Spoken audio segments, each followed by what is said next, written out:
Acer প্ৰক্ৰিয়া যি ধৰণৰ বিসংগতি আৰু ষড়যন্ত্ৰৰে ভৰা এক ভেজাল ভিত্তিক প্ৰক্ৰিয়া আৰম্ভ হৈছে। এই প্ৰক্ৰিয়া অবিৰতভাৱে চলি আছে আৰু বিশেষকৈ ধৰ্মীয় সংখ্যালঘু মুছলমান লোকসকলক টাৰ্গেট কৰি পেলাই এছাৰ প্ৰক্ৰিয়াৰ জৰিয়তে ভোটাৰ তালিকাৰ পৰা নাম কৰ্তনৰ যি কুটিল ষড়যন্ত্ৰ লিপ্ত হৈছে, এই ষড়যন্ত্ৰৰ বিৰুদ্ধে আমি কেন্দ্ৰীয় কমিটিৰ নিৰ্দেশ মৰ্মে অসমৰ প্ৰতিখন জিলা কমিটিৰ লগতে অবিৰতভাৱে আজি হোজাই জিলা সমিতিয়ে আমি জিলা আয়ুক্ত কাৰ্যালয়ৰ প্ৰাংগণত আমি প্ৰতিবাদী কাৰ্যসূচী হাতত লৈছো।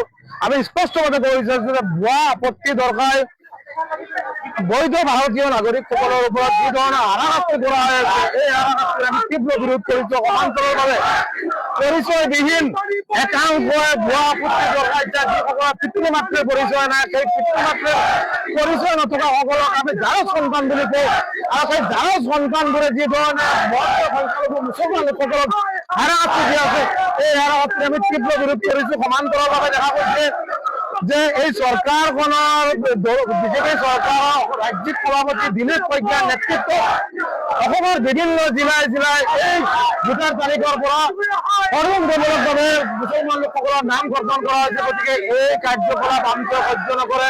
বিগত দিনত মুখ্যমন্ত্ৰী হিমন্ত বিশ্ব শৰ্মায়ো এটা নিৰ্দিষ্ট জাতিৰ ওপৰত টাৰ্গেট কৰি বিভিন্ন ধৰণৰ কাৰ্যকলাপ, বিভিন্ন ধৰণৰ মন্তব্য দেখা গৈছে। আৰু এছাৰ প্ৰক্ৰিয়াৰ এই ষড়যন্ত্ৰৰ পৰা জল পত্ৰত গৈ প্ৰমাণ হৈ পৰিছে যে মুখ্যমন্ত্ৰীয়ে বিচাৰি আছে এই ধৰণে অবৈধ কাৰ্যকলাপ কৰি আছে। গতিকে স্পষ্টভাৱে মুখ্যমন্ত্ৰী হিমন্ত বিশ্ব শৰ্মাক আমি আহ্বান জনাইছো, এনেধৰণৰ কাৰ্যকলাপেৰে অসমখন ভাঙি নকৰিবলৈ আমি আহ্বান জনাইছো। আৰু এই প্ৰক্ৰিয়াটোৰ লগত জড়িত থকা একাংশ বিষয়া কৰ্মচাৰীয়েও বিজেপিৰ নেতা পালি নেতা চেলা চামুণ্ডাৰ লগত হাত উজান দিছে। স্পষ্টভাৱে সকীয়াই দিছো, যিসকল বিষয়াই এনেধৰণৰ কাৰ্যকলাপ কৰিব সকলোকে টানি চুচুৰাই আদালতৰ কাৰ্যকাৰ্য কৰোৱাব, একদম স্পষ্ট কথা।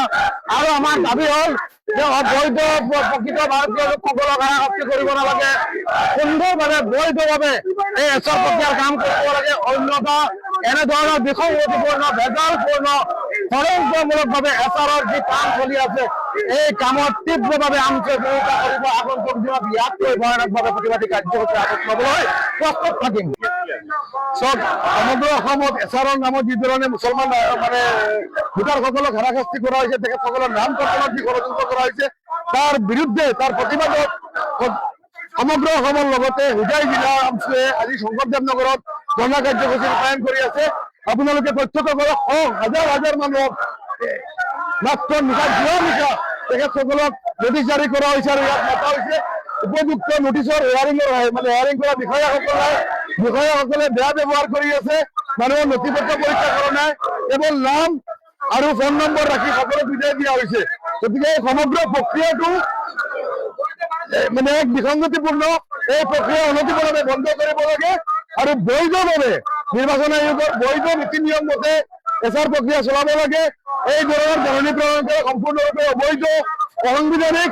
এই ধৰণৰ লোকসকলক যে হাৰাশাস্তি কৰা হৈছে, তাৰ বিৰুদ্ধে আমি হোজাই জিলা সমিতিয়ে প্ৰথম এসপ্তাহৰ পৰা যুঁজ দি আছো। ইতিমধ্যে নগৰ জিলাৰ উপায়ুক্ত মহোদয়ে শুনানি বন্ধ কৰিছে। আমি দাবী কৰিছো হোজাই জিলাৰ লগতে সমগ্ৰ অসমত এই ধৰণৰ অন্যায়ভাৱে জাৰি কৰা শুনানি বন্ধ কৰিব লাগে, ভুৱা আপত্তিবোৰ খাৰিজ কৰিব লাগে। হোজাই জিলা সমিতিৰ উদ্যোগত আজিৰ প্ৰতিবাদ সাব্যস্ত কৰা হৈছে।